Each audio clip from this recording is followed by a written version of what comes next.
Welcome back to the Dechambros podcast. We are back. It is season 1, episode 9. We're back. We are going to talk a little bit of golf. We're going to talk a little bit of gambling. So let's get right into it. Last week on the PGA Tour, of course, we had the Mexico Open at Vedante.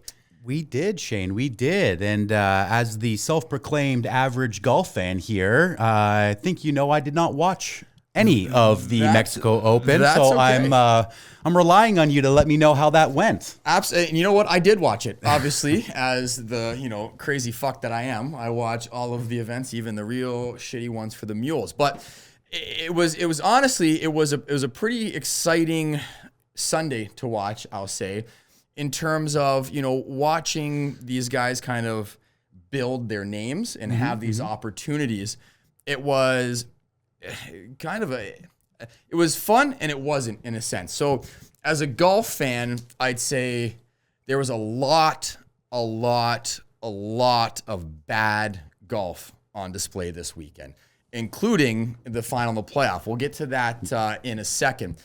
Brian Campbell won. It is his first win on tour. Yes, so it is. Huge life-changing week for Brian, which is great. He has his tour card now solidified until 2027. He's in the Masters. He's in all the big elevated events. So really big life-changing weekend for him that you missed, obviously. Good for Brian. Yeah, no, that's awesome, though. That's great to know. It's great to hear. Good for him.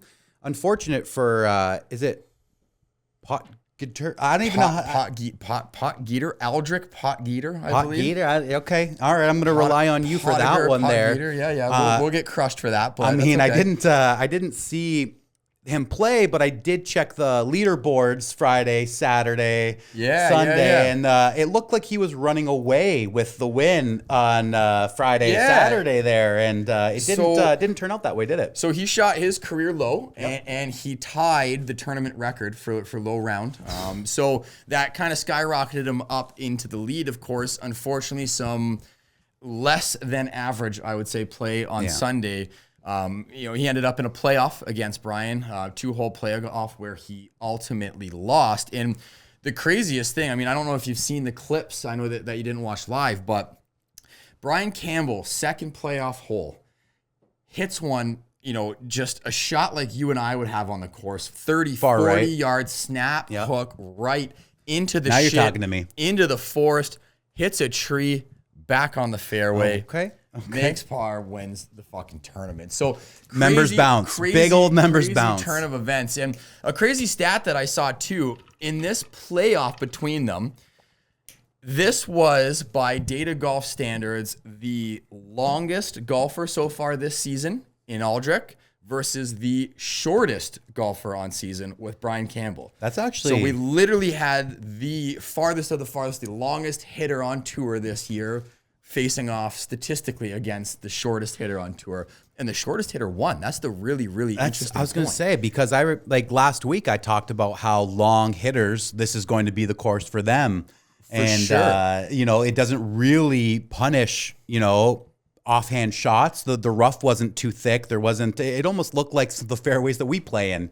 You know what I mean? They're rough. Yeah, absolutely. It was rolling in the rough, and you're like, oh, that's a nice little flower line. Yeah, right? exactly. And what happened, like Aldrich's approach play was, for, lack of a better term, just real piss poor. Yeah. And like both playoff holes, he hit it to the left of the green. He couldn't get up and down. So it was just one of those things that, even though he, might have been 100 yards further, he wasn't hitting the green and he wasn't getting it done. Brian Campbell hit a hell of a 3-wood onto the green, finished out the tournament, and the rest is history. Well, I got some fun stats here for you, just because we are a betting podcast here, so I always kind of want to bring it back to the bets and kind of how hard it is for us to sit here and try to put these bets in, judge who might win the tournament. And so first off, I'm not even going to try that one again. Let's just call him Ali, baby. Ali, my boy Ali. This is the first time I heard Ali's name. Same. So first off, let's go with that. Brian Campbell's a name I know, but not one I'd recognize to say, oh, that I could put his picture, his face to his name. I know that, Brian Campbell plays on tour, but could never point him out. For sure. All right, so just taking a look at this, Campbell's last 4 starts this year, okay? So if you're trying to predict that he could be a winner this week on tour, we're going to go through his 4 starts before this week. He withdrew out of the first round of the Sony Open. Yep. T51 in the American Express. Yep. And he got cut from the Farmers. And then he wins Mexico. I'll go even further. I have his last 8 starts, so not Okay, including talk to me. not including the withdrawal. I got right? Potts as well. So the last 8 starts of Brian Campbell, cut, cut, T56, and then we go into your T51 cut win.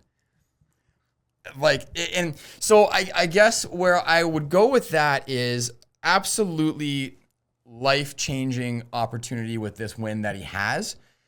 Does it excite me? I mean, with that history, is it going to add to the elevated events? I hope so. You know what I mean? I sure hope so. But at the same point in time, is this going to go cut, win, cut again? And then what's the point? You know what I mean? It kind of looks that way right now.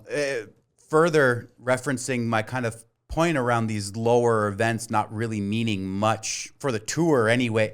I mean, we don't need to get back into that, but for sure. Even with Ali or Potts, however we want to go with this here, cut out of the Sony Open. Yep. Cut American Express. Yep. T15 Farmers, and then second Mexico, right? So, I mean, the T15 looks nice at Farmers, but that's a month ago, right? It's so hard to predict this. Which is a hell of a course, right? For sure. I mean, for sure, and especially when we get into these lower events, because obviously when we're looking at these lists, we're looking at the names that stand out to us, and it's never going to be the Brian Campbells. It's never going to be an Aldrich Pocket. Oh, fuck, whatever it is, right? Yeah. Sorry, Ali. Sorry. You know what? Keep playing the way that you're playing. You follow up that 15 and that 2 with some more top 20s, and I promise you, we're gonna have to learn your name real quick. But pull off a Luddy, and you'll get an apology out of us. Yeah, exactly. So. Last kind of fun fact of the day that I found that I wanted to get to in terms of the Mexico Open. So last year, of course, we had Jake Knapp win. Yep. This year, Brian Campbell. Did you know Brian Campbell and Jake Knapp were college roommates? I did not know that, Shane. Crazy stat. And both of them, of course, winning back-to-back years, both getting their first wins on tour. At this event. At the Mexico Open. So just a kind of little fun part, get away from how many cuts that he's had this year. How's he done the rest of last year and leading into this year after his first win last year at this event? Jake Knapp? Yeah. Okay. That's kind of expecting a little. Yeah, I'd say as expected. I mean, he definitely didn't exceed any expectations. I don't think that he under exceeded them either. I think he's pretty much kind of right where he should be. Would we like to see him play a little bit better? Of course, right? Yeah. We're always looking for the next up and coming and young name to continue to grow the game and to grow this sport of golf. But he's not there right now. It's not like a Willie Z who came out with a bang and just kept staying on that bang. He's not at that level. Well, just before we switch over to fantasy here, I did want to kind of make a little bit of a mention. There is probably only 3 big names at the tournament this year at Mexico Open, being Aaron Rai, Joel Damon, and Bhatia. They all finished in the top 10. I did see that. Like, as much as you'd like them to win one of these events when there's lesser talent out there, they all put up top 10 numbers this weekend. And for sure. That's pretty decent. I'd say that's kind of my one letdown of the week. I was really, really looking forward to Akshay showing us what he had. I mean, he finished solo 9th, so it's still a great finish, but in the strength of the field that was there and the play and the level that he has, I was really expecting better. Like, you know what I mean? I wanted at least the top 5 out of him. I wanted to win, realistically. Yeah. I mean, when you're looking at Ryder Cup years and things like that, growing stars, you have to take advantage of these lesser field events in order to kind of continue to skyrocket yourself in the other ones. Because if not, you're going to end up, or we're having a conversation last year about Akshay, just like we just had about Jake Knapp, right? After that one win he had, how did he do? Yep. Right? I mean, it's weird because like Oshke, maybe because there was so much hype around him when he kind of was ascending last year, it feels like he's in a different category than the Knapps, the Brian Campbells of the world. But maybe that's just media and the way that he was promoted through the PGA Tour, making us think that, making us want the rising star out of him, right? It could be, and it could be from, you know, his dominance on the Korn Ferry and how he got to the PGA Tour. It was definitely one of those names that just went boom, boom, boom, and here he is, right? So, but again, that doesn't always translate, right? No. So when you're playing in the feeder tours on courses that don't play as difficult against players that aren't as skilled, right? It's kind of like when you're playing college ball, then you go to the fucking show, right? I mean, it's a way different game in every single sport when you ascend to the top of the league, right? So, I mean, again, a top 10, nothing to... Solid showing, but you wanted exactly more. I get it. Exactly. Yep. So that's how the event went. Obviously, let's move on to fantasy feats and failures and talk about how our team did. How did the Dechambros do, Tanner? Well, to start off, we all knew that we were only going into this tournament with 2 golfers. The hope was that we could get both golfers to make the cut, and then we could, you know, sneak into some money here. Unfortunately, only Hogard made the cut.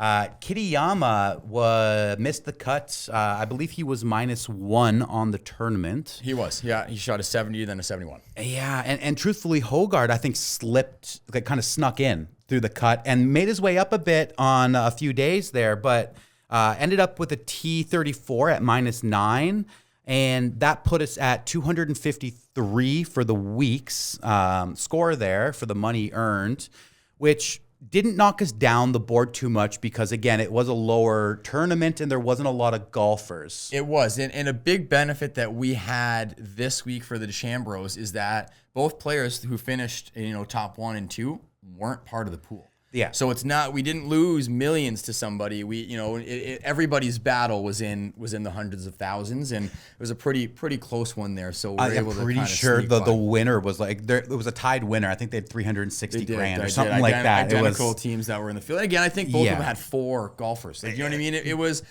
a low performing round or a low performing week for everybody. So I think we kind of snuck by there and I was going to say, I'm happy we got money because there was 30 plus teams that made no money this week, right? Yeah. So, I mean, being 253rd for the week, it pushed us back. We were 111 last week for the overall yearly tournament. And where are we now? We're at 119. So not bad. Not terrible. By having one player make the cut just to drop back 8 spots. That's what I mean. So, like, still got to be better. We kind of knew that the Mexico Open was going to be a nothing burger. It was going to be a nothing burger for us, and it, you know, was a nothing burger for the tour in a certain sense.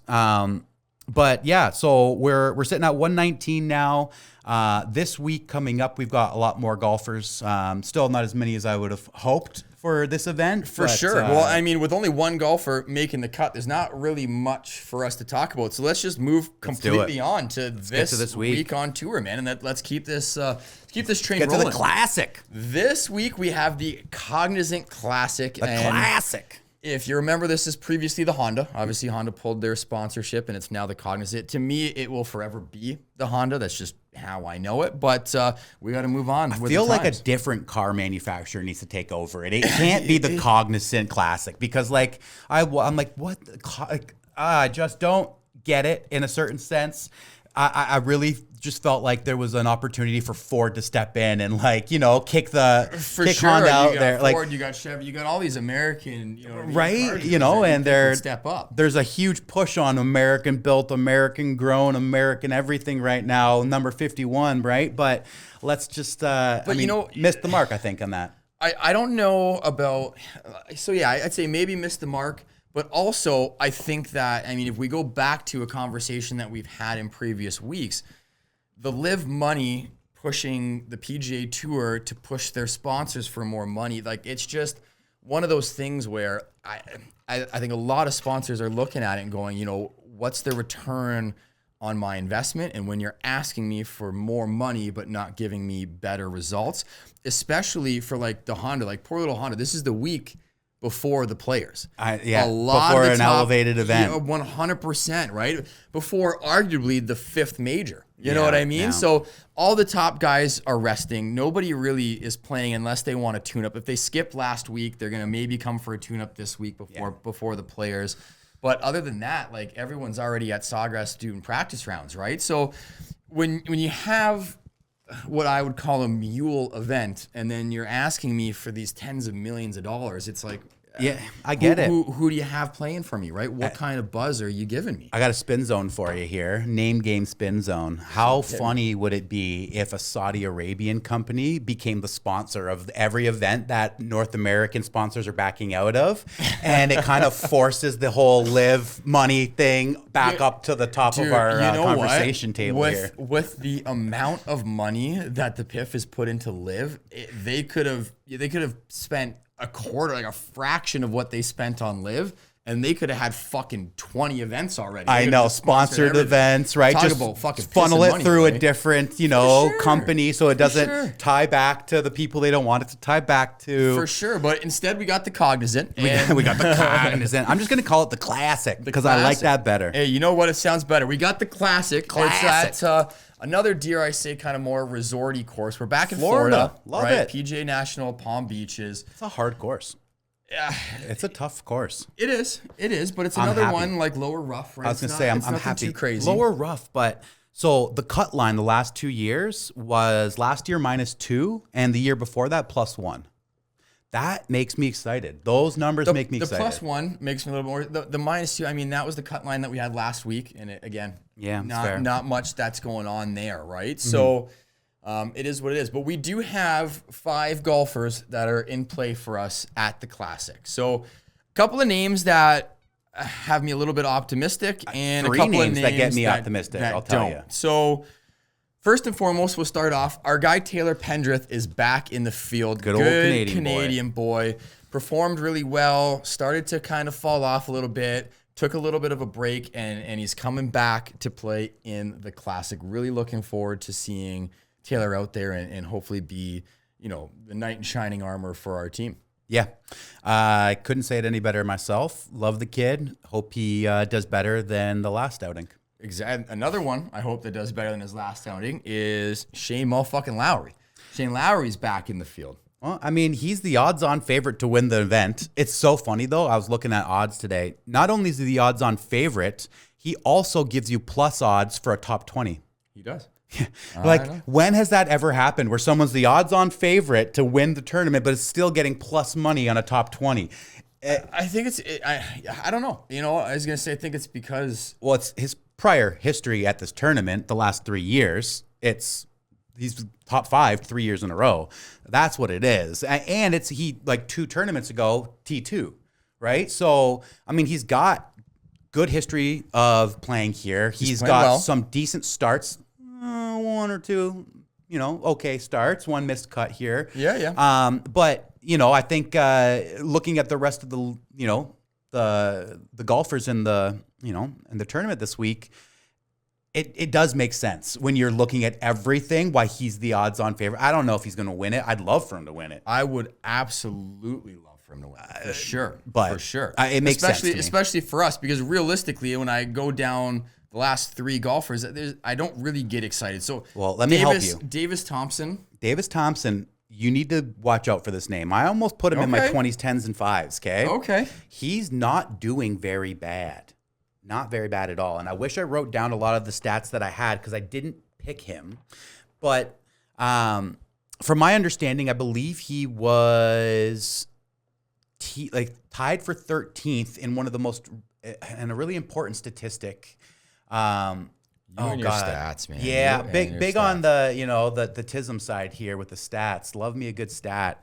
But Davis Thompson, I think that's somebody that you should watch for this tournament. That gets me a little bit more excited. But his play so far this season has left a little bit to be desired, right? Yeah. So I mean, hey, who knows? Again, in a field like they have this week, it might be his time to shine. Because other than that, we have Kurt Kitayama, who was cut last week, and we have Eric Cole, who was cut the last time he played. So not the most exciting lineup that we have, but excited that we get Taylor and that we get Shane to lead the way. Trying to pull up some stats here, Will? I am here. It just, my fingers popping the wrong thing because I'm not trying to, do it all at the same time. Your mind can't do two things at the same time, big bro. tug, I don't brain, know why you're trying it. I don't know why you're trying it at all. Yeah. You know what's something fun about this course, Shane? What? Tiger's never won here. Oh, that's a hell of a stat. It's a hell of a stat, right? It's not the hardest course in the world. It's in Florida. He plays really well in Florida and other courses. Yeah. He's never won at this event, never won at this course. Yeah. Interesting. Yeah, that's just a random thing that I saw, and it's like, Well, you did mention, possibly putting Davis into your 20s, 10s, and 5s. So let's move on and see who you did pick in your 20s, 10s, and 5s this week. Well, I mean, before that, let's talk about last week. I was going to say, let me just sprinkle in last week for you, okay, and give you a little bit of I love it. Little fun conversations here. So I can do my 20, 10, and 5 all at once because I don't need to separate because they all missed the fucking cut. Kurt Kitayama, 20, missed the cut. See ya. Sam Stevenson, missed the cut. See ya. Bo Hostler, missed the cut. See ya. And you know what I'll tell you? So I felt very uneasy about those picks. I told everyone that it's the least confident I felt in my picks. And you know what's crazy is that I took someone out that still wouldn't have won, even if I kept them in. Did he miss the cut too? Who No. was it? Who was it? I forgot to ask you that last week. I'm gonna give it a minute because you're gonna find out when I give you this week. When I give you this So week's. let's go into my last week. And I think, what's funny is last week when we were talking about the Mexico Open, you said, hey, you know what? If one of our golfers is in the mix, it's going to be really exciting and I'm going to be glued to the screen on Sunday. That's what the fuck happened to me with our 20s, 10s, and 5s. Let me start off by talking about Jake Knapp. Jake Knapp, T25, missed the top 20 by one fucking stroke. This is how I felt multiple weeks so far. Unbelievable how many times we have missed one of our bets by one stroke. My guy Akshay cashed, solo 9. I had him for top 10, so we did good there. Then I had Jaeger. My guy Jaeger, who all day Sunday was in 4th place. T6 misses by one stroke as well. Almost had that 3 for 3. Almost had the perfect week if it wasn't for one goddamn putt. You know what I mean? Yeah. It's just, what a time. But hey, you know what? It's we're getting there. At least I got one. We're getting there. My guys not only showed up, they just missed by one stroke, and your guys didn't even show up to the weekend. So I really, really don't fucking blame you for not watching. I mean, at you all. got one there, so you're up 3 on me now. I already came back when I was down 2. Not worried, but I'll be honest. This week, I did a lot of research into my picks, and I kept changing them. I kept thinking this and changing out. And so, like, one of my things here, okay? So, I'm looking at the odds and I see Denny McCarty, right? Yeah, his name popped up on my Name list. pops up, right? You're looking at, some previews and, people are picking them. And I'm reading everything they're saying. I'm like, okay, thinking, recent scores, T16 or higher in 3 of his last 4 events. He was T5 at Genesis. All of this stuff. And then I take a look at how he's done at this specific tournament over the years. He's missed the cut the last 2 years. And I scratched him out. I'm like, okay, so you're just giving me recency bias of his last 4 starts on tour, but not how he does in this event, in this area. Yep. So, scratched him out. And that was kind of what I did last week with my guy, who's my top 20 pick this week. Okay. Patrick Rogers.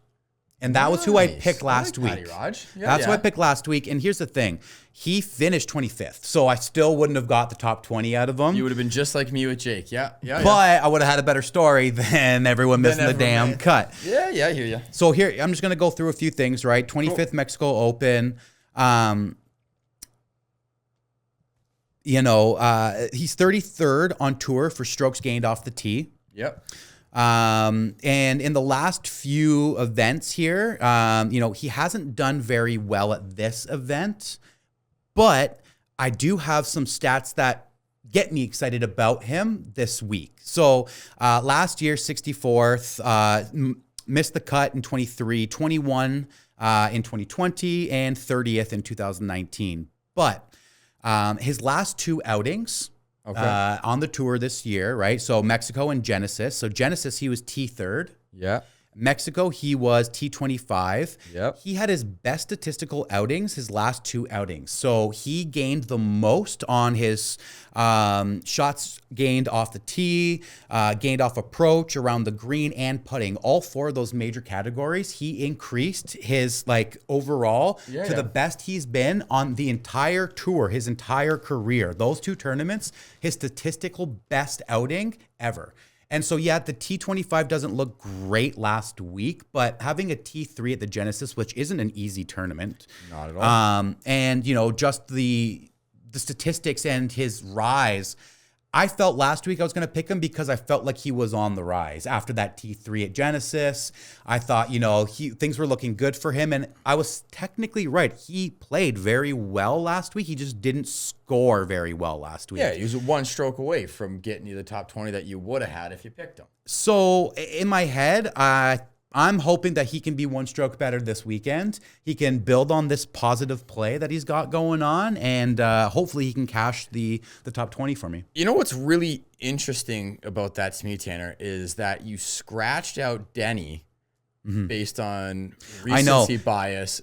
But and recency, how he performed at this tournament, but you're picking Patrick Rogers based on recency bias, even though he doesn't play well at this tournament. I also said 15 minutes ago, I'm an autiste with the statistical data analysis. And for me, finishing, T16 or higher, 3 of the last 4, isn't the same as having the best statistical outing of your entire career 2 weeks in a row. Yeah. Hey, preach, brother. That to me means more than the T3 and the T25 does, right? For sure. You have literally shown us that in the last 2 weeks that you are a much better golfer than you have been in the last 3+ years. Yeah, for sure. I'm gaming that statistical analysis is more important than, being T16 in 3 of last 4. For sure. Well, I'm taking a completely different route than you in my 2010s and 5s. Love it. I started this off by going by my heart and my feel. I went into the stats and I started missing bets, and then I went back into just betting who I felt and what felt right to me. And hey, I almost got 3 out of 3 last week if it wasn't for 1 stroke. So I'm going right back to the feels. And my feels for the top 20 was Danny B. I got Daniel Berger. He's already cashed 1 bet out for me with a top 10. I'm putting him in as a top 20 this time. None other for the reason that I fucking love the guy, and I think he's going to do it. I love that. It's funny. Daniel Berger is one of those names for me that doesn't get me excited, and I don't know why, because I know he's a good golfer. It's like... Yeah, I think it's just because he's a great fucking golfer, but his spotlight has always been stolen from him. Yeah. You know what I mean? He didn't have, the name or the spotlight like the Spieths and you know what I mean? So I think he kind of had his shine taken away from him, but he has the skill and he has the potential, and he's golfing really fucking well this year. Yeah. So, I mean, hey, top 20 at plus 110 was an absolute no-brainer for me for some free fucking money. I love the pick for you. Honestly, I do. I don't know why I've got this weird thing when I see Daniel Berger's name. It doesn't get me thinking he's going to do well, but he does well. You know what I mean? It's not like, this isn't me saying he's a bad golfer. He's a great golfer. Yeah. For some reason, I just don't equate it when I see it. It's like khakis. You know what I mean? They're a great fucking pant. They go with everything, but I don't wake up in the morning and go, I can't wait to put a pair of fucking khakis on. Be honest with you. I don't think about that putting any pants on unless it's sweatpants, Well, that's what happens when you work from home and you just sit under a desk. Yeah. Wear a golf shirt to my meetings. Looks like I'm looking good all day, baby. But I'm wearing the nice sweaties underneath. Well, in your sweatpants here today, who do you have for your top 10? In my top 10, I got none other than name game Shane Lowry. My man. Listen, you can't deny what he's done here the last 3 years, right? 4th in 2024, 5th in 23, 2nd in 22. This year, again, we went over it a little earlier. He had the missed cut for Farmers, 2nd in Pebble, hard tournament to 2nd, T39 Genesis. I think The odds makers have put him in this place for a good reason. He's done really well here in the past. You look at the strength of the field, it's not very, very strong. There are some good names, right? The Russell Henleys of the world, who's probably the best golfer, in my opinion, at this tournament. And I didn't pick him for any of my bets. I probably should have, because I think he's the best golfer in this tournament. Yeah. Spieth is playing. Yeah. Spieth, I steered away from. I did see that he's playing. My only concern is that he's still hurt. Like, that wrist is gonna be a problem. And even though he had surgery and he came back and had a good week, he followed up with a bad week, and he followed up with a bad week where he was holding his wrist a lot. So again, my assumption is he's kind of. I don't think that Spieth's heart is in winning this tournament. I think that Spieth's heart playing in the Classic is solely to get reps in, and you got it. I feel that. Got it, 100%. I mean, I don't think it's fair to say his heart's not in winning. I think it's more fair to say that this is like he's looking at this as a tune-up. Like, exactly. We're making the same point. If I'm going in somewhere for just like a tune-up round, I'm not going in there with the mindset that I'm coming out here to dominate everyone. If I'm going in there to dominate, I'm going in there to fucking dominate. I guess in my head, I feel like at that level, you should go into every single tournament, hurt or not, thinking you're going to dominate, because that should be the mentality that every golfer has. That's why they're where they are. So I guess that's why I took a little difference of that statement, in the sense of being like, I feel like he still thinks he could win. I just think he understands that this is a tune-up that he's preparing for next week. For sure, right? for sure. Like, and I'm not saying it. I mean, if he shoots a hell of a round on Thursday and a hell of a round on Friday, and he's in contention coming in the weekend, he's trying. For sure. I'm not saying he's not trying to win, but I am saying. Oh, you're getting that Tiger Bomb, and he's lathering that wrist up in Tiger Bomb, I don't know if Tiger Bomb's going to be what does it, man. My top 10 this week, I took your favorite name on tour, Sepp motherfucking Straka. Love it. Big boy Sepp, he's an absolute powerhouse. He hits the ball beautifully. He hits it consistently. Again, no other reason. Don't know how he's done in this tournament in the past, but let me tell you, I got him for a top 10 this week. Let me tell you, you made a really good pick here. Really, really good pick, okay? So I was debating putting Sepp 10 and putting Russell 5, but I'm just like, I want to have fun, man. Yeah. And like, I like different names. And, I was like, I slighted Rogers last time. I don't want to take Rogers out, and I don't want to take Lowry out either. And I've struggled with this one. I took Sepp as 5 for me, top 5. Oh, no shit. That's why I'm saying this. I took Sepp 5. So prior starts here, 2024, he missed the cut. Yep. Yeah. So great pick for you. Beautiful. Love that idea. You got a harder time with the top 5, brother. Yeah, he was 5th in 2023, and he won in 2022 here. There you go. So he's played very well here, mixed in with one very bad outing last year.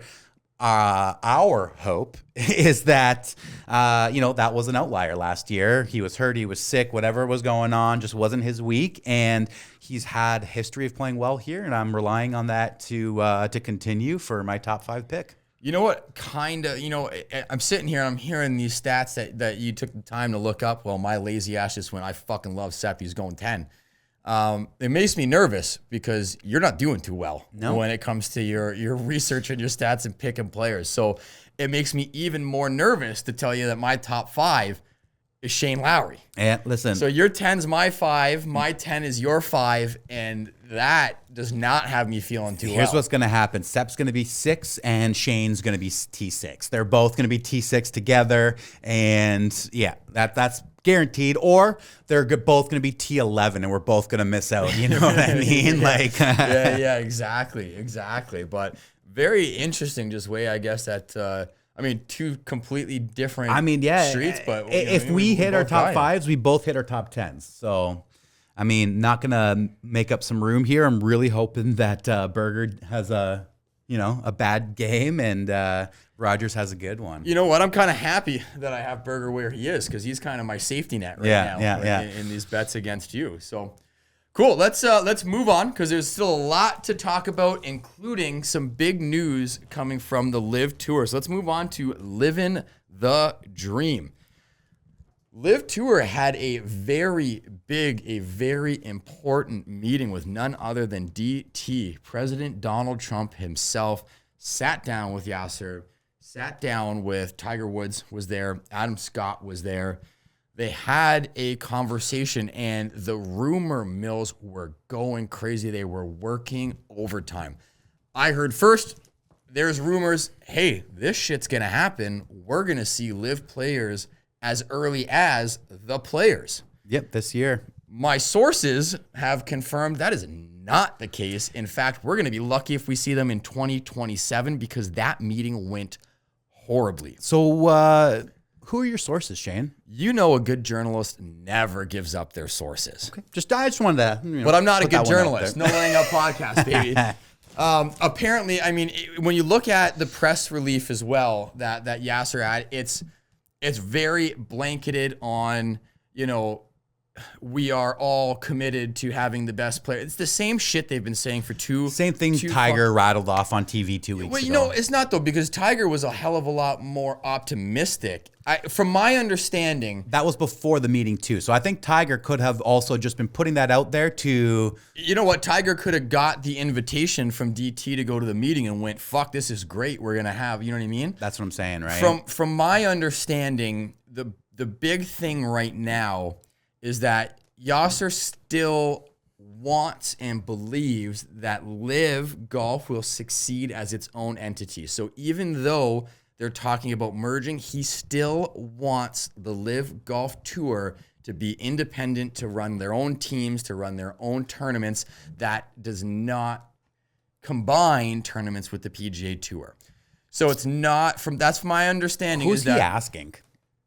Like, who's telling him that this is a good idea?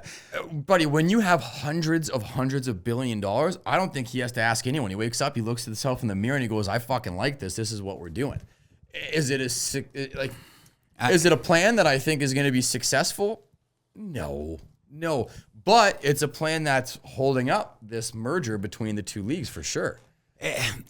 Coming from the average golf fan here, it sucks because I don't want to watch LIV. It does not interest me. I can't follow their team, their shotgun starts. Shotgun starts are great for tournaments that we enter, so it doesn't take us 10 hours to get done, right? But when you're watching it on TV, it's the most confusing thing in the entire world. For sure. The music, I mean, we've gone on about how it's not a nightclub, but it is a nightclub there. I don't want to watch the LIV golf. I would like to watch team golf on the PGA Tour, and I would love to watch Bryson golf again. I would like to watch him more than 4 times a year. I would like to watch DJ have a random good round. I would love to watch Phil have that random ass good round on a tournament that he's won 5 times, so he's exempt to continue playing there. And you don't see him for 2 months, but you see him at that random event. I miss that part of golf. And I'm not willing to watch LIV to get it because it's, in my opinion, a lesser golf product. It's a confusing golf product, and I don't know. Brother, I could not agree with you more. I don't know how much more I can add to that. I mean, and the people know how much, all the bad that I have to say about LIV and all the good that I hope that could come out of it. I'm 100% with you. Team golf is something that I feel the game of golf needs to continue to grow and to bring more excitement. And we're seeing it happen with the TGL, which we'll get to in a second. And we see it happen every 2 years with the Ryder Cup. We kind of see it happen with the President's Cup. I mean, the President's Cup is kind of hard to get up to just because of the dominance of the U.S. over the internationals over the years. But that's a conversation for next year and not this year. But you can see the success that team golf and the energy and the excitement it brings. LIV is just not doing it. And they've taken a concept and they've taken it too far. I agree with you. The music fucking sucks. I can only watch LIV if it's on mute. The shotgun start is not only confusing to the viewer, I feel like it's disrespectful to the architect that built that golf course. And that's, again, maybe just, the conservative golfer in me that feels like, that course was designed with a purpose and the holes, 1 following 2 following, that was designed in a specific way for that course to flow the way that architect envisioned. No architect said, I can't wait for someone to start on the fucking 5th hole and finish on the 4th. It's just not how the courses are built. And even thinking, so that specific point, I wrote this down, we didn't talk about it, but like this week at the Classic, hole 15, 16, 17 is, they have a name for it. Do you know what that name is? I do not, but you can let me know. They call it the bear trap. Oh yeah, the fucking bear trap. The bear trap, dude. It's like one of the hardest stretches of golf to finish your round. So it could ruin someone who's even 2 strokes ahead. You're going into the last 4 holes and it's in your brain. It's in your head that you can't like that adds to the entirety of the tournament, especially on the last day. If there is a title race, if there's 2 or 3 people in contention, you get into the bear trap. Sure. And so it leads you off. You start on the bear trap and now I'm done. And so my last 4 holes are the easiest 4 holes on the course it is a complete disadvantage depending on where you're starting, and they don't talk about it. They don't express that. They don't for sure. And think about too when you play a round of golf. I mean, obviously we're golfers ourselves, and so are the people that are watching. Kind of a golfer. You try. Not great. But. So, but when you get to the 14th or the 15th or the 16th, you've been out there for fucking 2.5, 3.5 hours. And now you're on the hardest stretch of the course. You've been out in the sun. You know what I mean? You've drank through 4 bottles of water, but you got no water left, and the cart girl's not out there. You haven't had a snack in fucking 3 hours. Like, that comes into play in terms of the game of golf, especially when you're playing professional golf where you have that physical element. They're walking the course every single day. Mm-hmm. You're going into, you know what I mean, like your 68th or your 69th hole of the weekend. There's an exhaustion that sets in, not only physically, but mentally. And if that exhaustion is setting in on, 140-yard par 3 because you started on the hard, you know what I mean? It's just not a fan. Yeah. Not a fan. I was very excited to hear that they were having this conversation. I was very optimistic that it was pushing things forward so that we can have some sort of conversation moving forward on the marriage and how we're going to bring the element of team golf into the competitive aspect of the PGA Tour. But it really, really doesn't seem like we're anywhere near that right now. I mean, then there's just so many fun options thinking about how to integrate LIV into the PGA Tour. It's just... Yeah, it was heartbreaking to hear, that update on things, sure. Especially after Tiger just the week prior talked very openly about how, he thought it could happen this year, right? And he didn't say the players specifically, but he did mention that it could happen this year. And then it, sparked how many conversations between us, around what that looks like. How do you integrate? Is there like that competition style one I talked about? Yeah. There's so many different fun ideas to integrate LIV into the PGA Tour. I'm hopeful that, part of me also understands a lot of negotiations isn't showing your hand. And so Nasir could be saying a lot of these things to express that he's not willing to budge on something that the PGA wanted him to budge on. And so he's going to say to the public, we could sustain for the next 5 to 10 years because we are a premier golf pro. Behind the scenes, he could be, sweating, thinking, okay, I hope they bought that, and they'll budge, and we don't, right? If you're spending $5 billion in 4 years and you're not sweating, that is a type of wealth that no one, I think, will ever understand other than him. But he's definitely in that level of wealth, but it's still, that's a fucking big number, man. We're talking billions, right? Yeah. Like we talked earlier about how he literally could have funded the entire PGA Tour purses, and you know what I mean? Talk to me when he's talking trillies, okay? Yeah, he's got those, I bet you, right? Billy. So it's just one of those things. At the end of the day, the positive out of this is that the president is involved, right? Especially when you have the DOJ, the Department of Justice that is put their hand in it, right, in terms of the competition clauses, and they're putting all this red tape on it, and he has the ability to say, fuck that red tape, let's make a deal. I just can't wait for the deal to happen and Trump to claim, truthfully or not truthfully, it's going to be a claim either way, that he was the sole reason that this happened. Oh, I can't wait for it. I'm so excited for it. That's exactly what's happening. And the curious side of it as well, when you start to get into the politics side, is what is any ulterior motive, either from Nasser or from DT, right? Yeah. Right, and especially when you look at, where the money's coming from with the PIF and oil and all that kind of shit, right? Like, what can the United States get out of this? He's a businessman, and he is running the country like a business. Forever said that Canada needs a businessman to run our country. But at the end of the day, all I keep thinking is, if you were to write down on a piece of paper what you think the president of the United States, the government, our prime minister, what his job responsibilities are, not one person out of 200 million would ever say to help negotiate the merger between LIV Golf Tour and the PGA Golf Tour. At what point in time of you have how many responsibilities and priorities going on within your first 2 months of office, and you're like, PGA and LIV, that one's got to be a top 10 thing for me. That's got to be on the books, guys. I'm not upset that it is on the books, but I'm not upset. How is that where we are in month 2 of his presidency this year? I don't know. I love it. Don't get me wrong. I'm here for it. I pop that popcorn every time Trump puts something on Twitter, but hey. Brother, I don't know how we got here. I don't care how we got here. I love that we're here.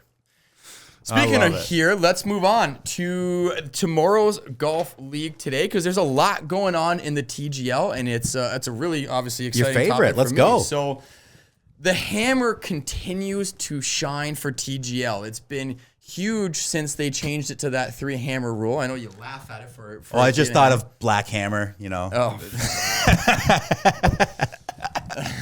That's such a good movie, dude. I don't know why I thought of that. Fuck this guy, man. Not the Black Hammer, you motherfucker. The yellow one. The yellow flag that comes into play.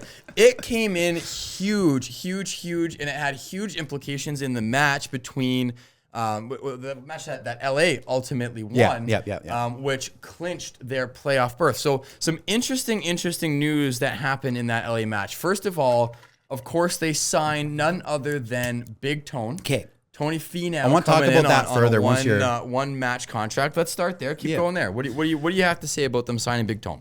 I just don't understand the rules. In my head, I feel like that shouldn't be allowed. So, why?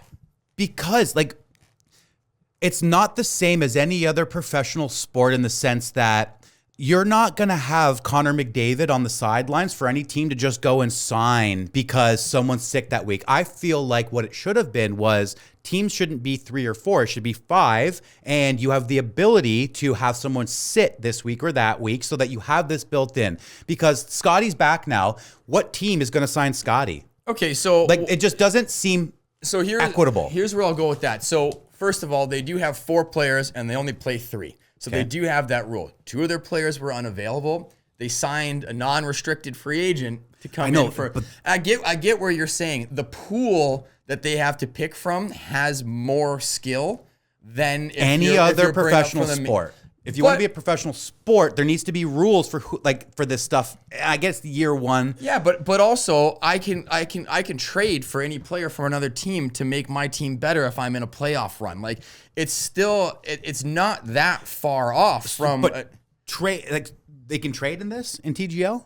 I don't fucking know. Oh, I thought that's what you were saying. Sorry, I thought that's what you were saying. What I'm saying is I'll say Buffalo Sabres. I'm a Sabres fan. If we want to make a trade because we have the possibility of making it to the playoffs and we're missing that one little piece. The trade is only accepted if it's a beneficial for both sides situation, right? This is very specifically about signing a free agent and in any other professional sport. And I get it. This is a new league. I don't know if they want to be considered a professional sport or not. I don't understand any of this. But in my head, if that's what you're going for, that wasn't the way to do things. There should have been some sort of rules in place for this.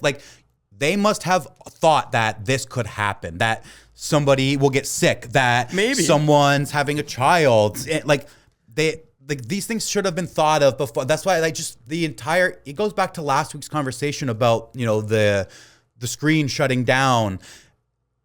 It feels like this is a very rushed product, and even the change of the hammer rule, all these things are being changed on the fly, and it just makes me feel so much more unserious about how unserious I thought about it before. See, and my argument back to that is that every single professional league in history, doesn't matter what sport, whether it's football, whether it's hockey, whether it's soccer, whether it's golf, have rules that change. They all do. Everything is consistently growing and changing. So the hammer rule being changed on the fly, I fucking love it. I liked it too. I'm just saying it's a rushed product. It has made the last 2 weeks electric. Everything I was looking for from the beginning has been the last 2 weeks, and I'm going to get into it how it's going to be this week as well. Like, the TGL is fucking booming right now. And one rule change to say it was a rushed product. I don't think last year it was a rushed product. They made a fucking tent that blew away because they were trying to get this thing to drop at a deadline to compete with news that LIV was dropping in. I 100% think it was a rushed product last year. I don't think that this is a rushed product at all. I think that they're finding ways to improve it. I don't think that Tony Finau being picked up was to improve it. I think it was, oh shit, yeah, we're fucking 2 players down here. We need a player. What do we do? And I think that the goal, you're saying, like, I don't know if the goal is for them to be a professional league. I think that it is. Like, the players are clearly buying in, man. The players are competing. You're seeing emotion. You're seeing them fight to win. You're seeing them make clutch putts and fucking throw their fist in there like Tiger and throw their like, they are competing. They want to win. So what was happening in, the first couple of weeks when there were blowouts and it looked like nobody cared, that's not how the TGL has been the last 3 weeks. Like, the TGL is becoming an absolute major product and a major player in professional golf, I truly believe. Now, does that mean that there needs to be a new rule and new teams and amendments and things like that to it? Absolutely. I think there's a lot of room to grow, but I think that's going to happen with any league in its first year. Mm-hmm. I don't think that you could sit down for 10 fucking years and plan the TGL out, and after 3 weeks of blowouts, change a rule to try and make it more exciting. So, okay, the rule change for the hammer, I agree with, because I like the oversights within the planning of how many members are on a team, planning for these types of situations, and the whole we only have one sensor thing. I know it's multiple sensors to create the product, but not having a backup, not having anything else to ensure, like, those things. And like you had mentioned, when that happened, if you're expecting the public to bet on this product, sure. I won't feel comfortable betting on this product until there are strict rules in place so that this stuff won't happen. So in my head, let's say before the Tony announcement was made, okay, and you found out that the one golfer of the 4 wasn't going to make it and the other one's sick, so they weren't sure what's going on. Immediately in my head, I'm like, oh, I'm going to bet the other team, because like, these guys are going to be scrambling, right? Like, they're going to have to take more shots, right? And then all of a sudden, for sure. I mean, it's Big Tone, and like Big Tone's a good golfer, but like that, those types of things make what I want the product to be seem unfair. And if I am someone, like, the majority of the time I'm watching sports, it's because I have money on the sport. The only sport I don't have money on and still watch is golf and football. Those are the only ones. Any other sport I put on the TV is because I have money on it, right? For sure. And so for me to watch this, I'll want to put money on it, whether it's $5, whatever, right? I wouldn't feel comfortable the way it's currently set up until things are more stringent and structured. And I guess that's just my thoughts. I guess my argument to that would be, and hey, listen, I completely understand where you're coming from, and I've been very vocal about this in past podcasts. If you're betting on the TGL in its first year when everything is a guess, like, buddy, like, you know what I mean? Like, maybe get another hobby, you know what I mean? Put some more money on the tour that week instead. But that's neither here nor there. I got too many hobbies. Think about too much. Think about the UFC. How many times do you have a fighter pull out the week before, the day of, and they get another fighter from that pool of all the other fighters, and they step up and they fight? I feel like that's the same thing that betting happened wise here. though. the rules are it voids, right? And you get your money back. And guess I don't know. I don't bet on. I don't bet on the TGL, so I don't know. I don't know if bets were void. But that's no what I'm saying. There's idea. no confidence in understanding that A, the rules of this tournament or this product, and B, the betting side of what this looks like, right? Yeah, so but is that also not a non-understanding of us? Like, this isn't just you. This is me too. I have no idea how the betting goes. I've never once looked at a line for TGL. I watch it every single week. Never once have I thought to bet on it. I've seen the live bets that pop up on the screen for, hey, who's going to have the longest drive on this hole, whatever. Those, hey, I'd have some fun with that, whatever, right? But in terms of the lines, and I don't know. I have no fucking idea how they set the lines for this. I have no idea if, the bet was void and went back. I don't know, so I can't really speak on that. What I do know is that it's only positive how they're continuing to grow and how they're continuing to learn on the fly, and they're willing to make changes based on the feedback that they're getting. So whether that means, hey, you know what? You might see teams next year have a fucking 10-man roster and 3 guys play. We don't know. You know what I mean? And that might be something that they have to look into and change. 10's aggressive. 10's aggressive. Yeah, for sure it is. But you know what I mean, right? 5, 6, whatever the fuck it is, right? Like, you're probably going to see that. I think what really happened with this is, as much as I hate to say it, they probably had some hard time getting guys to sign up for it, right? Especially when it's a concept that is really unproven on how it's going to be. It's in a simulator where a lot of guys don't like playing it. It's in the middle of the season where guys are trying to ramp up their season and they're getting ready for majors and they're getting ready for the players and everything like that. It's on Mondays and Tuesdays after they've just played tournaments. So I feel like we made a comment about this. Yeah. So I think that's kind of, to me, probably why the teams were limited in this year to 4 guys. Like, I mean, look at Jupiter fucking Lynx, for Christ's sakes, man. Like, love Max Homa to death, not playing the best golf. Love Kiz to death. Really, really, really not playing good golf at all, including a hosel rocket that he hit this week. It's just shank. He's not there for the golf. Tiger Woods, God bless his soul. Like, you know what I mean? Like, yeah, it's the teams and the guys that are on the teams aren't necessarily like Ricky Fowler. Same thing, right? He's been in the lower end the last few years. So I feel like the names that we're choosing were names of guys who, one, either have a personality, people like them, they have a personality in golf, or 2, we're friends of Tigers, friends of Roy's, looking to grow the game. I don't think that they, quite had the ability to just go out there and pick whoever they wanted to play this. I think that with Tony jumping on, things are going to change come next year, though. I think things will change next year. I would like to see this not during the PGA season. I would like to see it before, as a lead up to the PGA season. I think like in the fall fucking swing, you mean? Yeah. I understand there's a lot of other major sports going on at that time, but not on Tuesdays. Yeah, I think, again, like, the really hard part for where does the TGL fit into the season for me, like, when you have the fall swing, the top golfers are on a break. Like, they get months off to go spend with their family. The top golfers take a break throughout the season every other week. Not every other week, Tanner. No, you're just talking out your fucking ass now. You got players that'll play 3, 4, 5 weeks in a row, take a week off, and then they're back on the road for another 4 weeks. Most of the best golfers are playing 23 tournaments. 23. There's only 52 fucking weeks a year. That's half of their year that they're on the road.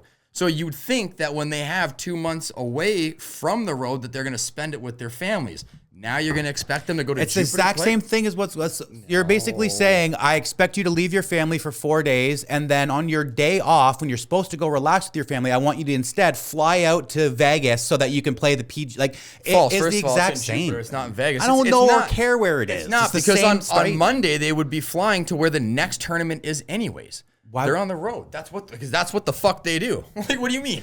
No. You think that they're just not going to see their family? They don't spend time at home at all? They take their family on the road with them. Absolutely. If you're in the West Coast swing, you're not going to fly all the way across country. I'd love to hear from a PGA player what their Mondays look like, because I do not think they fly to the next place. They 100% do. I would like to put money on this, actually. Beautiful. What do you want to put on it? Fuck it. I'll Google it right now. Like, $10. Like this is 100% $10. what I don't know how the fuck we're gonna look this up. I'll put $100 on. I don't give a fuck. There's no way they fly Monday to the next course and there's 100% no way. just start getting ready. They have a pro-am on Wednesday and then they start fucking golfing on Thursday. They have a practice round on Tuesday. What do you think they're doing Monday? They're on a plane flying to wherever they have to go. Nah, I don't think so. So you think that they finish up their round on Sunday? I would. They get on a plane. They go home for Monday. I would. Then they get on a plane and they go back to wherever they're going to the next on Tuesday. I would. You're fucking out of your goddamn mind, brother. I would. No, yeah, you don't go on many fucking planes, dude. You're gonna spend an entire day on a plane just to give your wife a kiss and get on a plane and go back. Yeah, no, that's so much I love her. If you're in the getting points there, I see that. No, absolutely not. If you're in the West Coast, you're not. You're just not. Look at Jordan Spieth. He had that RV. He went with his family and he drove around on the RV because you're driving from place to place to place to place. That's what the tour. So you're arguing is. against wanting to fly on multiple flights, but now you're saying that it's a positive that they want to go on extra flights to go to the TGL. Same argument. No, I guess. But that's what I'm trying to say. Like. Either way, my argument is when I'm on vacation, one day a week for 2 months in the off season is not as stringent as when you're done the tournament Sunday, get on a flight and make sure you get to Florida so that you can join this and then get back on a flight. It's the same argument as why not, like why you wouldn't want to. Not like we're arguing different points, but we're arguing the same why not point, right? Like.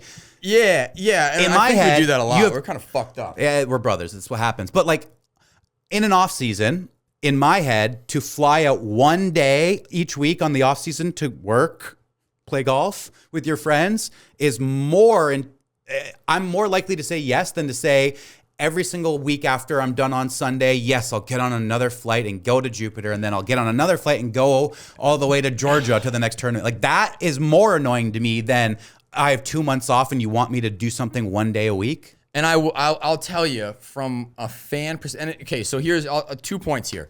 Point number one, they obviously are doing it on this time for a reason. What that reason is, it might be that the players only agreed to do it during the season. Could be. From a fan perspective, I would much rather wrap up the PGA Tour season with the FedEx Cup and then look forward to the fact that in the fall swing, I now have the TGL on a weekend, not a Monday night or a Tuesday night, which, I mean, even when you look at how they're double stacking Mondays now, it's impossible for me to watch the 2 p.m. round. Like, it's just a really stupid spot for them to put it in. But I'll agree with you from a product perspective and from a fan's perspective, I would much rather watch the TGL in the fall on the weekends. I don't even need it on the weekends because in the fall, there's a lot of people who won't watch TGL because of the other sports that are on. I guess college. College. It's huge, right? Yeah. So Tuesday literally is anything goes day. Sure. Tuesday nights I fuck with, dude. What was I saying? What are we doing Tuesday? You know what I mean? We're recording a podcast. Yeah. Right? Yeah. We're going home to watch TGL. Yeah, we record a podcast and we watch TGL. It's exactly how it goes. You know what I mean? Yeah. I think it's just... in my head, they put it here at this time without knowing the background, without knowing what the players asked for, what they planned for, all of this. They planned for it kind of at a good time this year because it's happening during the golf season. So you can talk about it during golf rounds on the weekends. For sure. And it's like, for year one, it's getting the word out more. It's getting eyes on the product more because if they launched this, in the fall before the PGA, you don't have the lead up of every weekend PGA players talking about it or all these other things. So year one, I kind of get this. I hope that year one, they can get enough fans that they can feel like they can move it to a fall thing. For sure. Who knows? For sure. So let's move on because I had a whole lot of shit to talk about that we just argued over top of. So let's keep this going because we are dangerously going pretty long on this one. TGL is coming up onto the last week of the regular season this upcoming week. So really exciting stuff that's happening. It's a short season. I missed a lot of it. You missed all of it. There's 4 playoff spots that are available. 3 teams have clinched. The Bay, obviously undefeated, clinched. LA, 1 overtime loss, has clinched, and Atlanta has also clinched. The final spot is going to be fought out between New York, Jupiter Lynx, and Boston Common. what's really interesting, and I mean, you really can't script and plan for this shit. On Monday, New York and Boston face off Monday night. So Boston, obviously, famously for having 0 wins. Yep. It's, of course, a real win or die here. And they have to win this for any hope of being able to go on. You're going to go on to, then we have also the Bay, of course, is playing LA. The Bay undefeated. LA has only lost in a playoff, of course, to Atlanta, who is taking on Jupiter on Tuesday. So Jupiter has to go up against Atlanta, who has only lost 1 game in a playoff. It's going to be a really, really exciting, I think, race to the finish to see who gets that 4th and final spot. Because realistically, New York beats Boston and they're in. I was going to say, in my head, I think New York is going to take. It's crazy, though, that Boston has 0 wins. Looking at their lineup there, that one, it blows my mind. They have an overtime loss, at least, so they have that going for them. But, yeah, that's been, I think, the biggest surprise so far in the season is the strength of the team versus what they've been able to do with it. So, anyways, I think that's it for the Dechambros this week. Really excited to be able to see what the last week of the TGL has to offer for us. Hopefully, we get a little bit more news in terms of Dechambro LIV golf, and hopefully the Dechambros kill it in the Classic. There we go. We'll see you next week, everybody. Let's do it.